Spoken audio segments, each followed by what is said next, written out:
অসম সাহিত্য সভাৰ প্ৰথম মহিলা সভাপতি কোন আছিল? উত্তৰ হ'ব অপশ্যন বি নলিনীবালা দেৱী। প্ৰথম অসমীয়া সামাজিক নাটকখন কি? উত্তৰ হ'ব ৰাম নৱমী।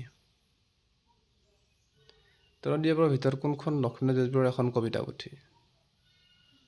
উত্তৰ হ'ব কদমকলি।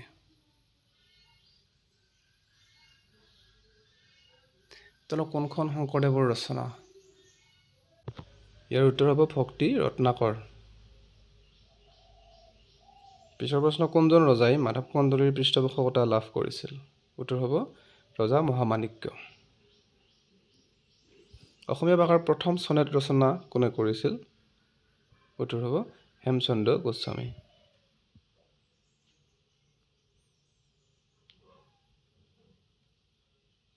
শংকৰদেৱে ৰচনা কৰা প্ৰথম অংকীয়া নাটখন কি আছিল?